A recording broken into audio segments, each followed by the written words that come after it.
Je m'excuse de prendre la parole sans avoir avisé. C'est que je ne pourrai pas le faire jeudi. Donc, j'ai choisi de le faire aujourd'hui.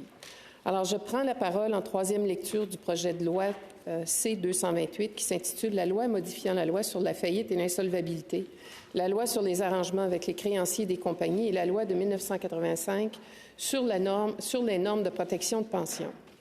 Le projet de loi C-228 vise à offrir de meilleures protections pour les bénéficiaires de régimes de retraite. Pour ce faire, le projet de loi aborde l'enjeu de l'insolvabilité des régimes de pension selon 3 axes. Premièrement, devant chaque chambre du Parlement, il obligerait le dépôt par le surintendant des institutions financières d'un rapport annuel sur la solvabilité des régimes de pension fédéraux. Ensuite, le projet de loi prévoit un mécanisme qui permet de transférer de l'argent dans le fonds sans incidence fiscale en garantie de la partie insolvable du fonds en l'attente de son redressement. Ces 2 éléments permettent une surveillance de la solvabilité et la prise de mesures correctives au besoin. Troisièmement, dans le cas d'une faillite, le projet de loi améliore la protection conférée aux bénéficiaires d'un régime de pension à prestations déterminées insuffisamment capitalisées. Dans cette éventualité, les pensions seraient versées aux bénéficiaires en priorité avant les fonds des créanciers garantis privilégiés et non privilégiés. D'entrée de jeu, j'aimerais vous faire part de mon appui au projet de loi et remercier son parrain, le sénateur Wells, et son porte-parole, le sénateur Youssouf. Déjà, à l'étape de la 3e lecture, je suis heureuse de constater le parcours législatif inattendu du projet de loi C-228. Contrairement à ses prédécesseurs, le projet de loi franchit la plupart des échelons du processus législatif, là où bien d'autres avant lui avaient échoué. Le régime juridique actuel perpétue un système inéquitable du partage des coûts d'une faillite, mais aussi au cœur du problème, un laisser-faire imprudent quant au régime de retraite sous-capitalisé. Le dépôt de plusieurs projets de loi semblables à C-228 à travers les 20 dernières années n'est donc pas anodin. Les besoins criants de trouver des solutions quant à ces problématiques ont été mis en lumière à plusieurs reprises.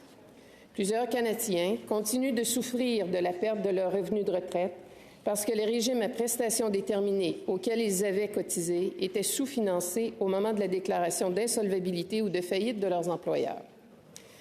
Pour ne nommer que ces exemples, je pense notamment à l'insolvabilité de Nortel Network en janvier 2009, alors que les gestionnaires se sont payés des bonis et qu'ils se sont accordés des sommes pour la performance de leur cadre, et aussi de la faillite de Sears Canada en 2018, et aux millions de dollars qui ont été payés en dividendes aux actionnaires quelques années avant la faillite de Sears. Et plus récemment, par la création d'un nouveau précédent, lorsque le premier établissement d'enseignement postsecondaire financé par les deniers publics a eu recours à la loi sur les arrangements avec les créanciers des compagnies en février 2021. Dans le cas de l'Université Laurentienne, le régime de retraite a été comprimé considérablement, notamment par la suppression des prestations garanties indexées postérieures au départ à la retraite. Ce projet de loi aura notamment pour effet d'assurer un partage plus équitable des coûts d'une faillite et d'une restructuration. N'ayant précédemment aucune protection lors d'une faillite, je reprends. N'ayant présentement aucune protection lors d'une faillite, les pensionnés sont forcés d'accepter des réductions importantes de leurs prestations dès le début d'une restructuration afin d'éviter des coupures encore plus dévastatrices en cas de faillite. Lors d'une faillite, le fait d'être en priorité est certainement plus avantageux qu'être au dernier rang dans le classement des créanciers. Encore, faut-il qu'il y ait des fonds à distribuer en définitive, et souvent dans les faillites, il n'y en a plus. Dans un tel processus, les probabilités qu'un pensionné touche sa part dépendront, entre autres, de la posture dans laquelle se trouve son régime de pension à ce moment-là. Malgré le progrès que le projet de loi représente pour la sécurité financière de retraités, sa portée demeure restreinte.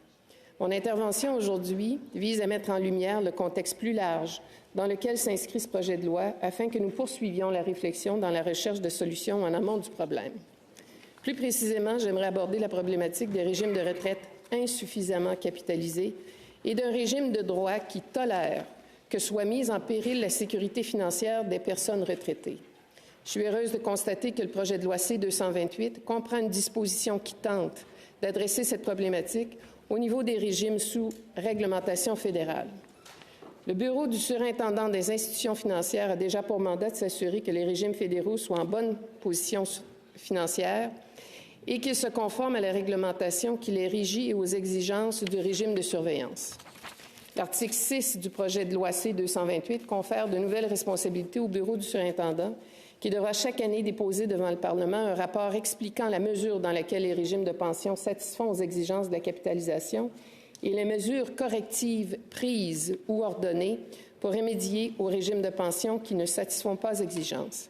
Je me réjouis de voir que le projet de loi comprend des dispositions visant à corriger la situation des régimes insuffisamment capitalisés. Toutefois, je ne suis pas persuadée que l'impact réel qu'aura cette disposition sur la capitalisation de régimes en souffrance, notamment étant donné sa portée qui se limite au régime sous réglementation fédérale. Je comprends les obstacles juridictionnels quant à la réglementation des régimes de pension sous réglementation provinciale. Je crois toutefois que les questions de capitalisation d'un régime de pension d'une entité qui risque l'insolvabilité relèvent de la compétence du fédéral et que celui-ci a une responsabilité envers les pensionnés et les participants au régime de retraite. J'aimerais vous citer un passage de M. Bruski qui illustre cet enjeu tout particulièrement. Les changements législatifs du gouvernement fédéral étaient vraiment pas assez préparés. C'est tout à fait frustrant puisque de nombreuses sociétés avec des plans de retraite non financés pourraient régler la situation en allouant même une seule portion des dividendes payés aux actionnaires aux pensionnés. De nombreuses sociétés choisissent en pleine conscience d'accorder des bonus aux directeurs et aux actionnaires au lieu de capitaliser leur régime de retraite. Cela ajoute beaucoup de risques si la compagnie devenait insolvable. Fin de la citation. Il faut mettre en place un modèle compréhensible pour résoudre l'insolvabilité des régimes de retraite. Il s'agit d'un enjeu très important, selon moi, enjeu qui mérite notre attention. La portée très étroite du projet de loi se fait ressentir à d'autres égards.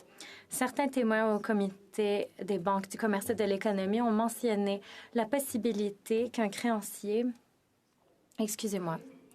ont mentionné la possibilité que la disposition d'ordonnance des créanciers pourrait aussi s'appliquer au régime de retraite où les déficits sont chargés aux employeurs participants. Le projet de loi vise à définir certains plans utilisés pour développer les actifs sous-capitalisés. Donc, chers sénateurs, j'aimerais attirer votre attention aux nombreux Canadiens dont les régimes de retraite ne sont pas couverts par cette législation. Moins de 10% des employés du secteur privé ne font partie d'un régime de retraite défini. De plus, il y a eu une baisse du nombre de régimes de la sorte au cours des dernières années puisqu'ils sont souvent trop coûteux et durs à maintenir pour les employeurs du secteur privé. Pour ces raisons, il sera approprié de poursuivre nos études et réflexions afin de considérer d'autres options qui auraient une plus grande portée et qui permettraient une meilleure protection des pensionnés et des bénéficiaires de régimes à prestations. Nous devons aussi nous intéresser à la sécurité financière des aînés. Il y a de grandes disparités et inéquités entre les Canadiens ayant accès à un régime de pension à prestations déterminées, ceux ayant accès à un régime de pension à cotisation déterminée et enfin ceux qui sont dépourvus d'un régime de pension agréé.